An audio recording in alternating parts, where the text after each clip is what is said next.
Back again. আসসালামু আলাইকুম।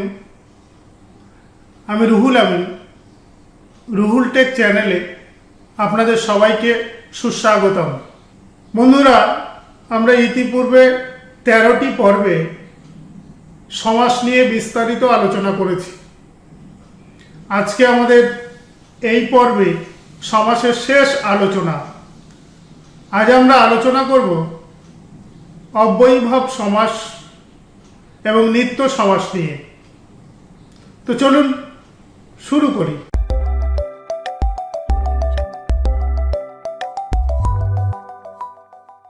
অব্যয়ীভাব সমাস যে সমাসের পূর্বপদ অব্যয় অথবা অব্যয় স্থানীয়, পরপদটি বিশেষ্য আর সমাসবদ্ধ পদটিতে পূর্বপদের অব্যয়ের অর্থটি মুখ্য প্রতিপন্ন হয়, সেই সমাসকে বলা হয় অব্যয়ীভাব সমাস।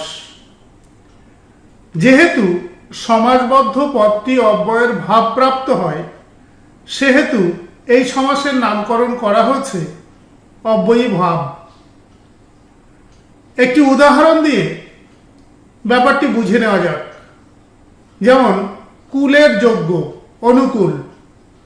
এখানে পূর্বপদ অনু হলো অব্যয়, পরপদ কুল হলো বিশেষ্য, আর সমাসবদ্ধ পদ অনুকূলে পূর্বপদের অনু অব্যয় মুখ্য রূপে প্রতিপন্ন হয়েছে। অতএব এভাবেই সংঘটিত হয়েছে অব্যয়ীভাব সমাস।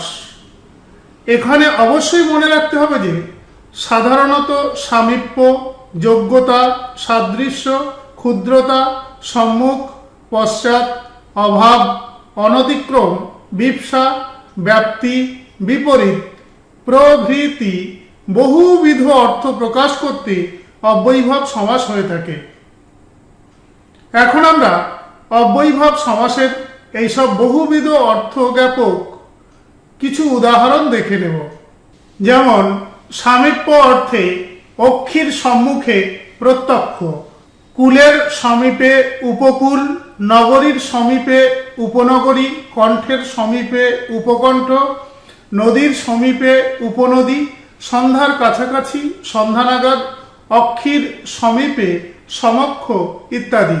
যোগ্যতা অর্থে রূপের যোগ্য, অনুরূপ, গুণের যোগ্য, অনুগুণ, গ্রহণের যোগ্য, অনুগ্রহ, ভাবের যোগ্য, অনুভাব, করার যোগ্য, অনুকরণ, ধ্যানের যোগ্য, অনুধ্যান, মানের যোগ্য, অনুমান, উচ্চতার যোগ্য, অনুচ্চ ইত্যাদি। সাদৃশ্য অর্থে গ্রহের সদৃশ উপগ্রহ, মন্ত্রীর সদৃশ উপমন্ত্রী, প্রধানের সদৃশ উপপ্রধান, লিপির সদৃশ প্রতিলিপি, আচার্যের সদৃশ উপাচার্য, ভাষার সদৃশ উপভাষা, মূর্তির সদৃশ প্রতিমূর্তি, ধ্বনির সদৃশ প্রতিধ্বনি, দানের সদৃশ অনুদান, কথার সদৃশ উপকথা প্রভৃতি। ক্ষুদ্রতা অর্থে ক্ষুদ্রবন, উপবন, ক্ষুদ্র জাতি, উপজাতি, ক্ষুদ্র অঙ্গ, প্রত্যঙ্গ, ক্ষুদ্র শাখা, প্রশাখা, ক্ষুদ্র বিভাগ, উপবিভাগ, ক্ষুদ্র সাগর, উপসাগর, ক্ষুদ্র পর্ব, উপপর্ব ইত্যাদি। সম্মুখ অর্থে কুলের সম্মুখ, অনুকূল, অক্ষির সম্মুখ, প্রত্যক্ষ, মুখের সম্মুখ, সম্মুখে ইত্যাদি। পশ্চাৎ অর্থে গমনের পশ্চাৎ, অনুগমন, ইন্দ্রের পশ্চাৎ, উপেন্দ্র, তাপের পশ্চাৎ, অনুতাপ, করণের পশ্চাৎ, অনুকরণ, স্মরণের পশ্চাৎ, অনুসরণ, ফলের পশ্চাৎ, প্রতিফল, বাদের পশ্চাৎ, প্রতিবাদ, ঘাতের পশ্চাৎ, প্রতিঘাত, শোধের পশ্চাৎ, প্রতিশোধ, গৃহের পশ্চাৎ, অনুগৃহ, শোচনার পশ্চাৎ, অনুশোচনা, রাগের পশ্চাৎ, অনুরাগ প্রভৃতি।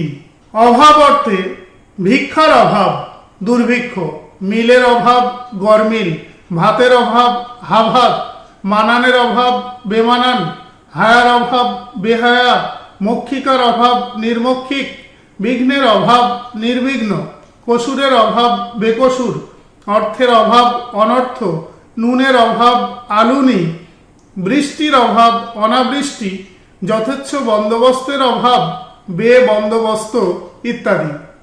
অনতিক্রম অর্থে রীতিকে অতিক্রম না করে যথারীতি, বিধিকে অতিক্রম না করে যথাবিধি, শক্তিকে অতিক্রম না করে যথাশক্তি, সাধ্যকে অতিক্রম না করে যথাসাধ্য, অর্থকে অতিক্রম না করে যথার্থ, পূর্বকে অতিক্রম না করে যথাপূর্ব, নিয়মকে অতিক্রম না করে নিয়মমাফিক, জ্ঞানকে অতিক্রম না করে যথাজ্ঞান, কথাকে অতিক্রম না করে কথা মতো, ইচ্ছাকে অতিক্রম না করে যথেচ্ছ, ইষ্টকে অতিক্রম না করে যথেষ্ট প্রভৃতি।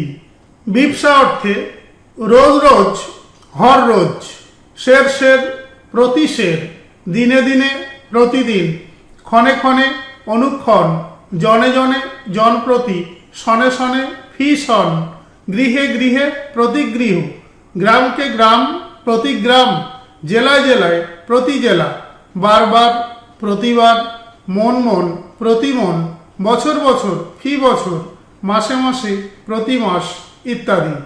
ব্যাপ্তি অর্থে আদি থেকে অন্ত পর্যন্ত, আদ্যন্ত, পা থেকে মাথা পর্যন্ত, আপাদমস্তক, সমুদ্র থেকে হিমাচল পর্যন্ত, আসমুদ্র হিমাচল, কণ্ঠ পর্যন্ত, আকণ্ঠ, বালক বৃদ্ধা বনিতা পর্যন্ত, আবাল বৃদ্ধ বনিতা, মরণ পর্যন্ত, আমরণ, জন্ম থেকে আজন্ম, আগা থেকে গোড়া, আগা গোড়া, সমুদ্র পর্যন্ত, আসমুদ্র, বাল্য থেকে আবাল্য, শৈশব থেকে আশৈশব, জানু পর্যন্ত, আজানু প্রভৃতি। বিপরীত অর্থে ফলের বিপরীত প্রতিফল, হিংসার বিপরীত প্রতিহিংসা, কুলের বিপরীত প্রতিকূল, কার বা কার্যের বিপরীত প্রতিকার, দানের বিপরীত প্রতিদান, পক্ষের বিরুদ্ধ প্রতিপক্ষ, যোগিতার বিপরীত প্রতিযোগিতা ইত্যাদি। এবার আমাদের আলোচনার বিষয়বস্তু নিত্য সমাস। প্রথমেই জেনে রাখা ভালো, নিত্য সমাস কোনো বিশেষ প্রকারের সমাস নয়। অলোপ সমাসের মতোই এই সমাস যে কোনো সমাসের অন্তর্ভুক্ত হতে পারে অনায়াসেই। সেহেতু আমরা বলতে পারি যে সমাসের ব্যাসবাক্য করা সম্ভব নয়, এমনকি ব্যাসবাক্য করতে হলে সমার্থক অন্য পদের প্রয়োজন পড়ে, সেই সমাসকে বলা হয় নিত্য সমাস। যেমন গ্রামান্তর, এই সমাসবদ্ধ পদটিকে যদি গ্রামের অন্তর এরকম ব্যাসবাক্য করি তবে সঠিক অর্থ বোঝা যাবে না। তাই গ্রামান্তর সমাসবদ্ধ পদটির ব্যাসবাক্য গঠনের জন্য অন্য পদের আবশ্যক, এবং সেটি হলো অন্য গ্রাম, গ্রামান্তর।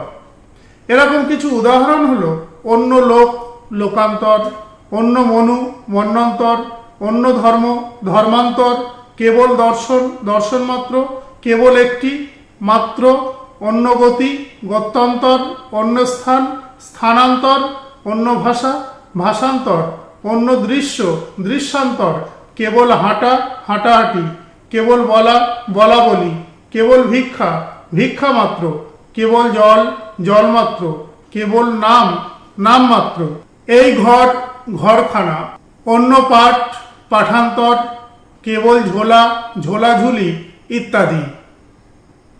আমাদের শেষ সমাস বাক্যাশ্রয়ী সমাস। যখন একটি সম্পূর্ণ বাক্য বা বাক্যাংশ সমাসবদ্ধ পদরূপে প্রযুক্ত হয় তখন তাকে বলা হয় বাক্যাশ্রয়ী সমাস। এখানে সমাসবদ্ধ পদগুলি সব অপরিবর্তিত থাকে।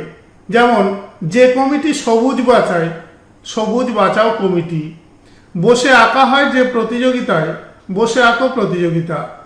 সব পাওয়া যায় যে দেশে, সব পেয়েছি দেশ। নিখিলবঙ্গ শিক্ষকদের জন্য যে সমিতি, নিখিলবঙ্গ শিক্ষক সমিতি। ফেলে আসা হয়েছে যে দিনগুলি, ফেলে আসা দিনগুলি।